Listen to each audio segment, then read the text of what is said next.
Fala galera, eu sou o Fabiano Bandeira e aqui no meu canal muito Botafogo de futebol e regatas. Magajanes 2, Botafogo 2, primeira rodada na fase de grupos da Copa Sul-Americana. Muita coisa para falar, principalmente a respeito do trabalho ruim do técnico Luiz Castro na temporada de 2023. Antes é importante até deixar claro alguns pontos, porque o canal Fabiano Bandeira tem informação, opinião, análise. Não adianta achar que Fabiano Bandeira ou qualquer outro vai fazer pressão para o técnico sair ou vai fazer pressão para o técnico ficar. Falando exclusivamente do meu canal, aqui são feitas análises quase que diárias a respeito do Botafogo em termos táticos, desde sempre. O canal Fabiano Bandeira está aí desde 2020 falando a respeito do Glorioso. Passaram vários treinadores. Eu lembro que na época do Chamusca chegou um determinado momento que realmente falei muito sobre a saída dele, que não dava mais, estava insustentável. Como vejo agora, insustentável a situação do técnico Luiz Castro. Ano passado, dentro de outro contexto, o Botafogo conseguiu se virar bem, encurtando o caminho para vencer jogos importantes no Campeonato Brasileiro. Até determinado momento de 2023 isso também aconteceu. Depois do jogo contra o Vasco não surgiu mais nada. O Botafogo não tem ideias, o Botafogo não consegue triangular, o Botafogo não consegue fazer o adversário sentir a pressão. O adversário de ontem, 14º colocado no campeonato chileno, que conta com 16 equipes. Um time que não vence há muito tempo no Chile e que jogou com um a menos, porque perdeu um atleta expulso desde o início do segundo tempo. O Botafogo não conseguiu atrapalhar a vida do fraco, com todo respeito, Magajanes. O técnico Luiz Castro pôs em campo Lucas Perry no gol, de Plácido na lateral direita, na zaga Adrielson e Cuesta e Marçal na esquerda. No meio campo, Tietê, Gabriel Pires e Eduardo. Na ponta direita, o Sauer como centroavante, Tiquinho Soares. E na ponta esquerda, o Vitor Sá. Vocês viram a análise pré-jogo. O time do Magajanes tem problema sério na recomposição. O lado direito, um latifúndio. O Luiz Henrique é ponta esquerda e vem subindo de produção. Poderia ter entrado como titular, mas não. O técnico Luiz Castro preferiu colocar o Vitor Sá como titular depois dele ter ficado um tempo sem jogar. Detalhe, tanto Gabriel Pires quanto Vitor Sá e o Gustavo Sauer também foram os principais nos desarmes e nos duelos em campo. Gabriel Pires, apesar de muitas críticas e algumas com muita razão, o Vitor Sá também muito criticado, conseguiram duelar, conseguiram ganhar duelos e conseguiram desarmar. O Vitor Sá foi o principal no quesito, o Gustavo Sauer o segundo e o Gabriel Pires o terceiro. Só que o que acontece? Até vejo um critério para colocar o Vitor Sá preocupado com o extremo pelo lado direito do adversário de ontem, porque realmente o Magajanes joga com dois extremos. O jogo do Magajanes é baseado no ponta direita e no ponta esquerda. Só que, como eu disse, o lado direito deles é muito frágil na recomposição e até mesmo quando a linha está formada. Eu mostrei aqui ontem como o Magajanes perdeu para o Independiente Medellín na pré-Libertadores e para o Palestino no Campeonato Chileno no último fim de semana. Então ontem era para o Luiz Castro pensar mais na zona ofensiva, colocando o Luiz Henrique, que não estou falando do novo Messi, não estou falando do novo fenômeno da bola, mas é um jogador que cresce de produção, que está ganhando confiança, tanto que entrou partindo para cima mais uma vez, mesmo jogando pouquíssimos minutos. Por mais que o Vitor Sá faça bem a recomposição, que o Botafogo tivesse que pensar na subida do extremo por ali, ontem era jogo para pensar um pouco mais à frente, pensar com o desempenho ofensivo. Luiz Henrique na esquerda. Assim o Botafogo poderia, de alguma forma, minimizar os problemas, porque não conseguiria acabar com eles. O time não está bem treinado. O time do Botafogo não consegue organizar as jogadas, botar a bola no chão. Botafogo, muito difícil. E isso está prejudicando a individualidade dos jogadores, que têm responsabilidade sim, mas o principal problema no Botafogo hoje É o técnico Luiz Castro e a comissão dele que recebe muito bem para apresentar o trabalho que está sendo apresentado. Um Botafogo que não consegue se impor contra a Portuguesa na maioria dos jogos, que não consegue se impor no primeiro tempo contra o Audax, não consegue se impor contra o Flamengo C, contra o Sergipe na Copa do Brasil, que mesmo ganhando de 7-1, e eu pontuei aqui, teve problemas no primeiro tempo contra o Brasiliense e agora não consegue se impor com um a mais durante praticamente um tempo inteiro contra o 14º colocado do campeonato chileno. Isso tem que ser avaliado. Ontem eu publiquei no Twitter, em cima de uma publicação que eu tinha feito no dia 2 de março. Ontem, dia do jogo, 6 de abril, mais de um mês depois. E em março, lá no início, eu tinha falado que o Botafogo dificilmente evoluiria. E agora o Botafogo, um mês depois, piorou. Bem, duas coisas aconteceram como vem acontecendo. Em algum momento a pressão alta, em outro momento a bola aérea. Mas só isso em um jogo que o Botafogo teria que se organizar melhor em todos os setores. E eu ainda não estou falando do sistema defensivo todo desarrumado. Eu estou pensando só na questão ofensiva. Tiquinho Soares, mais uma vez, com a pressão, fez um gol. Só que depois disso, o time não jogou. O Magajanes tentou botar a bola no chão, algumas ações ofensivas e com uma perda de posse no campo ofensivo, o Botafogo desarrumado deu ao Magajanes a facilidade da transição. Jogada para o lado esquerdo, bola para o meio da área. A defesa do Botafogo está tão desarrumada que jogadores entraram na área sem ninguém do adversário lá e deixaram uma brecha enorme na entrada da área para que o jogador do Magajanes pudesse finalizar. Assim ele fez, 1-1, sem chances para o Lucas Perry. O Botafogo continuou não jogando nada, porque não tem de onde tirar. E agora não tem mais tempo para treinar. Eu quero a saída do Luiz Castro. Eu não acredito mais no trabalho do Luiz Castro. Mas entendo que qualquer treinador que assumir o Botafogo agora vai ter dificuldade. Dificuldade até de classificar esse time na Copa Sul-Americana e para a próxima fase da Copa do Brasil contra o Ipiranga. Próximo jogo, quarta-feira, lá em Erechim, jogo da Copa do Brasil contra o Ipiranga. Felizmente, o time do sul do país está se desfazendo, perdendo peças. Mesmo assim, vai ser difícil se o Botafogo continuar jogando a bolinha que está jogando. Então, mesmo com a mudança agora, o Botafogo pode ter dificuldade. Mesmo assim, prefiro que troque.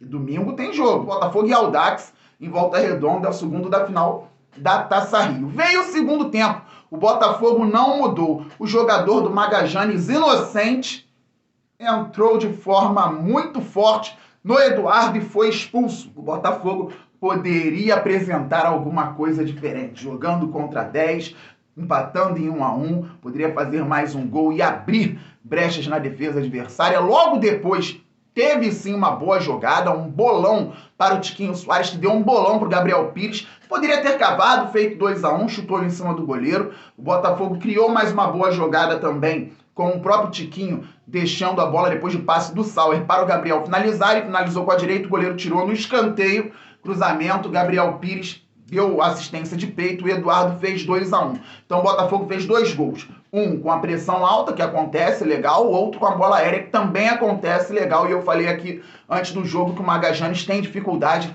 nessa bola.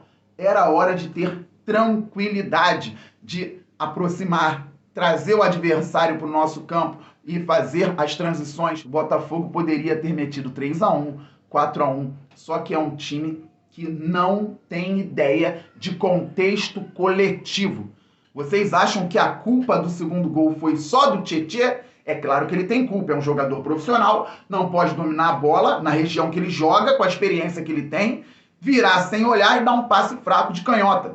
Quando ele dominou a bola e girou o corpo, o adversário que fez o gol, antes do passe, já se ligou na ideia e deu os passos à frente na velocidade. Então, que roubou a bola, deu a caneta no Cuesta e fez o gol de empate do Magajanes. Mas por que o Botafogo, com 11 contra 10, teve que dar a bola no Tietê marcado, a possibilidade do Magajanes subir a linha e não tinha ninguém perto do volante para receber essa bola? Porque o Botafogo não fazia vantagem numérica nos setores do campo, na defesa, no meio e no ataque.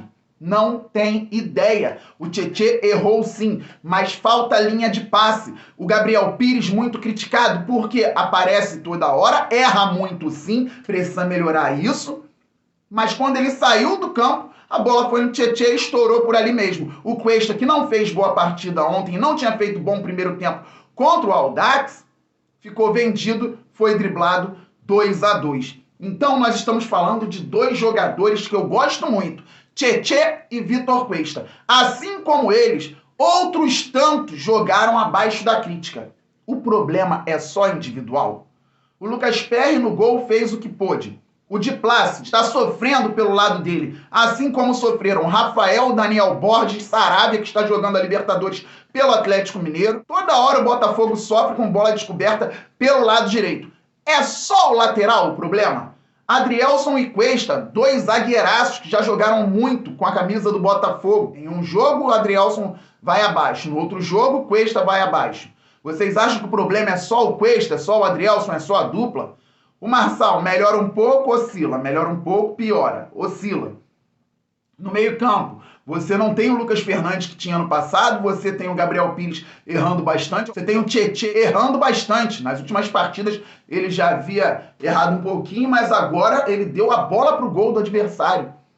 O Sauer oscilou ontem, não foi dos piores. O Vitor Sá oscilou, mas deveria jogar o Luiz Henrique. Quem jogou bola ontem? Tiquinho Soares. Eduardo fez o gol, mas estava sumido. Nem o Eduardo conseguiu dar liga ontem, porque o problema não é o individual. O Botafogo tem uma excelente peça. Poucos times têm um jogador como Eduardo no meio-campo, no futebol brasileiro. O Eduardo ficou sumido e a culpa não é só dele. Entraram Rafael e Carlos Alberto pela direita, não conseguiram produzir. Marlon Freitas no meio, não conseguiu produzir. Lucas Fernandes não conseguiu produzir. O único que tentou alguma coisa, mas também teve pouquíssimo tempo, foi o Luiz Henrique.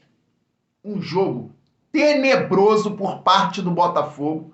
Mais uma atuação patética. Gente, eu não estou aqui em outubro de 2022 reclamando do trabalho do treinador. Eu não estou aqui em dezembro, depois da derrota para o Atlético Paranaense, pedindo fora Castro. Eu não estou aqui após 3 rodadas do Campeonato Carioca, tendo jogado uma com o time sub-23, pedindo para que seja reavaliado o trabalho da comissão técnica. Não. Eu estou aqui em abril de 2023, com um ano de SAF, com o Botafogo tendo sido eliminado pelo América Mineiro na Copa do Brasil do ano passado, tendo perdido por 3-0 lá e 2-0 no Rio, com o Botafogo tendo sido eliminado do Campeonato Carioca com uma derrota para a Portuguesa, na verdade, empatou com o Nova Iguaçu, perdeu para o time C do Flamengo, perdeu para a Portuguesa. Eu estou aqui depois do empate com a Portuguesa, também na semifinal da Taça Rio. Depois o Botafogo ganhou e se classificou para a final. Estou aqui depois de um tempo tenebroso contra o Audax na final da Taça Rio. Depois de uma quase eliminação para o Sergipe na Copa do Brasil. Indo para maio de 2023, com a Copa Sul-Americana já tendo começado, com a Copa do Brasil entrando na terceira fase, com o Campeonato Brasileiro por começar, o Botafogo enfrentando o São Paulo no Newton Santos na estreia. Acho que já foi um caminho e o Botafogo poderia apresentar muito mais do que vem apresentando. De fato, não gosto de falar sobre saída de treinador, acredito em tempo para o trabalho, mas nós já vimos muita coisa e nem uma pequena evolução. É um time hoje descoordenado, sem a bola, e descoordenado com a bola, dependendo de individualidades que são prejudicadas pela falta do contexto coletivo. Então, os jogadores, reitero, têm culpa. Posso falar sobre eles mais à frente, só que o ponto central hoje é o trabalho da comissão técnica, que infelizmente é muito ruim. Eu respeito o Luiz Castro como pessoa, respeito todo mundo que está lá na comissão técnica, assim como respeito até hoje o Chamusca, o Barroca, o Paulo Autuori. O trabalho tem que ser avaliado. E aqui no canal Fabiano Bandeira tem análise. É só você entrar no vídeo de ontem, eu mostrei. Tem imagem, eu não fiquei falando sozinho. Tem imagem, o Magajanes tem problema na descida, no retorno, o lado direito é um latifúndio, o Botafogo pode aproveitar isso, o Luiz Henrique tem que ser titular por essa questão. Nada aconteceu. E eu vou finalizar o vídeo, depois posso falar sobre isso novamente, porque a mídia que cobre de forma segmentada os clubes agora ainda está no início. Pode parecer que não, porque é algo muito intenso, é algo diário, mas isso ainda está no início. Falo sobre um movimento até mundial, por que não? E por conta da pandemia, quando os canais explodiram e muita gente migrou realmente para o YouTube, para a internet, tanto para fazer conteúdo quanto para assistir, parece que já estamos aqui há muito tempo. Na verdade, isso é um caminho que ainda está se desenvolvendo. Então, muita gente não sabe o papel, ou há diferentes papéis. Há canais que estão aí só para que haja cobrança, canais com análise, canais com opinião. Aqui no canal Fabiano Bandeira, a ideia é fazer jornalismo com notícia, quando tiver notícia quente, com informação, porque informação ela vem quando você mostra também o que acontece em campo, desenhando, estudando para trazer o conteúdo, estudando os adversários. Então aqui a gente lida com informação dessa forma também, com opinião, que realmente muita gente lida nos canais, isso é ótimo, e com análise, que é feita quase que diariamente, como eu falo para vocês. O papel do canal Fabiano Bandeira não é levantar, desculpa o trocadilho, bandeira pela saída de A ou B, pressionar, nada disso. Eu sou um torcedor do Botafogo, fanático, vocês são também, e nós estamos, claro, pelo glorioso. Isso é óbvio. Ontem eu fiquei de cabeça quente, o vídeo está entrando agora, como torcedor. Mas é só para a gente deixar claro alguns pontos. Então, a minha opinião, quando tiver que ser da permanência de A ou B, vai ser, e a gente pode discordar respeitosamente. E quando tiver que ser da saída, vai ser, e você pode discordar respeitosamente. Quem ainda acredita que o Luiz Castro tem que ficar, pode deixar aí nos comentários com respeito à educação, problema nenhum. Eu não acredito mais, sinceramente. É isso, galera. Estamos muito juntos. A qualquer momento eu volto. Saudações alvinegras, aquele abraço. Valeu, fui!